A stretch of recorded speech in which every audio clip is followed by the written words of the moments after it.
Warning, the following content may be disturbing for some viewers as it sheds light on a rarely discussed dark chapter in Japanese history. 1938. A mild summer day in China on the grounds of Unit 731. Professors, scientists, and military doctors are conducting important research here. Now the workday is coming to an end. The adults are drinking beer by the pool of the facility.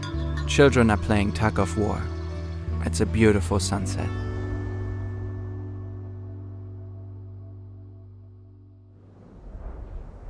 The people next door in the barracks are unaware of this.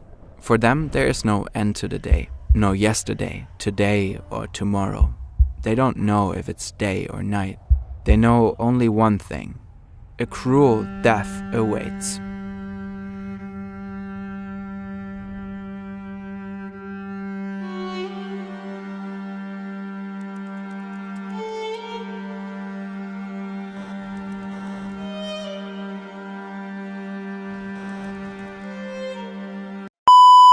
And an estimated 300,000 people will fall victim to Japan's bioweapons program.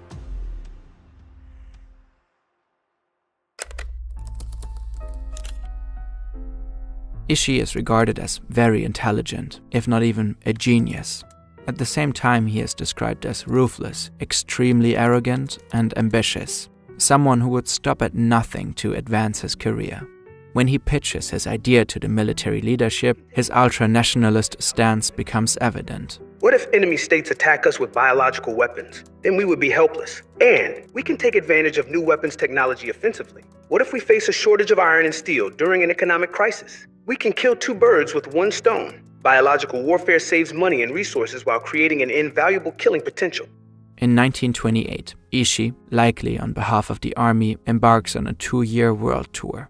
He aims to collect research findings on biological warfare.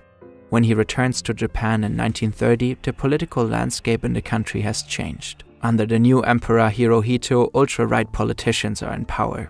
Japan's economy has been severely hit by the global economic crisis. In these circumstances, Ussher's ambitions find fertile ground. He wants to create an entirely new institution, the Institute for Epidemic Prevention. Once again, he pitches his idea to the War Ministry, claiming that other countries are secretly developing biological weapons too. That's what he supposedly discovered during his world tour. Now the War Minister himself becomes interested in Ussher's research. The government provides him with the necessary resources. They revive Japan's chemical warfare unit, a remnant from World War I. In 1932, Ussher's institute begins its work. Ussher and his team experiment with the pathogens for glanders, cholera, typhoid, gas gangrene, anthrax, and plague. Ussher is particularly interested in the latter. To him, the plague is one of the most dangerous potential bacterial weapons. During his travels, he studied the effects of the plague in Europe from the 14th to the 17th century. The institute's name conceals the second part of Ussher's research. There are two types of bacteriological warfare research, A and B. A is assault research, and B is defense research. Vaccine research is of the B type, and this can be done in Japan. However, A type research can be done abroad. The problem with biological weapons is that pathogens don't distinguish between friend and foe. An out-of-control epidemic would endanger millions of people in Tokyo. And Ussher is convinced to develop the perfect biological weapon, a bit of lab research is not enough. He wants to test his developments on a large scale, regularly, extensively, on human subjects. The political climate is perfect for Ussher's plans. Japan's new military leaders want to expand. They are more aggressive than their predecessors. Some of them aim to occupy Manchuria. The Chinese region is militarily weak and rich in resources. In 1931, Japan makes a move and actually occupies the region.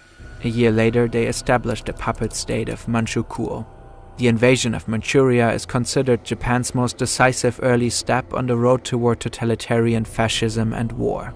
In Ussher's eyes, the now Japanese colony is perfect for his work. Potential accidents wouldn't endanger the Japanese population.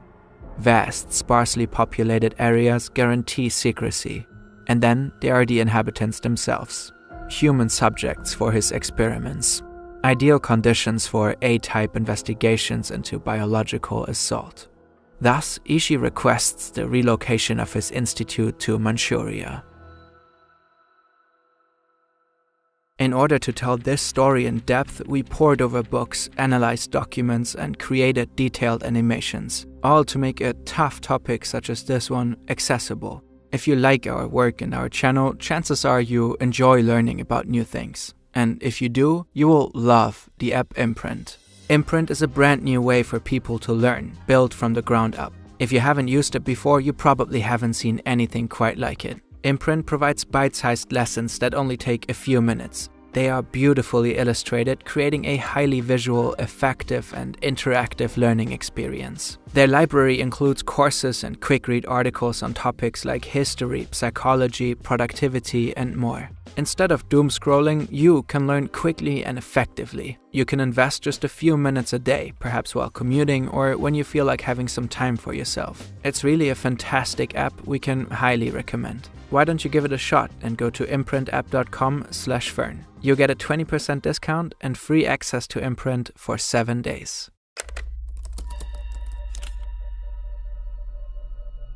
In Beijing, he builds the world's first bio-war death camp. Zongma Fortress is a combination of research laboratory and prison camp. It doesn't take much to be sent there by the Japanese colonial power. Soon the prison cells are filled with bandits, guerrilla fighters, partisans, communists, dissidents, and intellectuals. Suspicion that a person might be anti-Japanese minded is enough. They become part of the A-type research, human experiments with biological weapons. How many prisoners were killed is unknown to this day. The average life expectancy of the prisoners is about 1 month. Japan tries to keep the activities at the fortress strictly secret. In Tokyo, the government knows exactly about what's happening in the complex. None of the high-ranking politicians speak out against the killings, or as the scientists there call it, sacrificing human beings. But before Ussher and his team can really get going, the Beijing fortress becomes a security risk. A group of prisoners manages to escape. An ammunition depot is blown up, probably by a group of communist resistance fighters. The project could be exposed. Ussher orders the fortress to be destroyed to cover up any possible traces. He presses the Japanese government. The new site for his research should be even bigger, even more remote. No one should be able to escape. In 1936, Emperor Hirohito personally issues a decree. Ussher's institute is to expand. It becomes part of the Kwantung Army, creating a large network of locations. The headquarters are built in Pingfang. The unit stationed there is given the number 731, a codename that will go down in history. Pingfang is in a remote area, but still near the South Manchurian railway line. The new tracks leading to Pingfang officially don't exist. The secret trains that run there have a single purpose: transporting supplies, human ones included. About 150 buildings are erected over 6 square kilometers. A power plant, administrative offices, prisons, stables, greenhouses, autopsy rooms. There's even an airfield for the unit's air fleet. Trenches line the perimeter of the zone. Electric fences and watchtowers secure the area. The airspace above is a no-fly zone. Ussher runs the headquarters. He's in charge of 3,500 employees. He has recruited many of Japan's best medical researchers. They are all focused on one question: how can plague, cholera, anthrax, and so many more diseases be weaponized for war?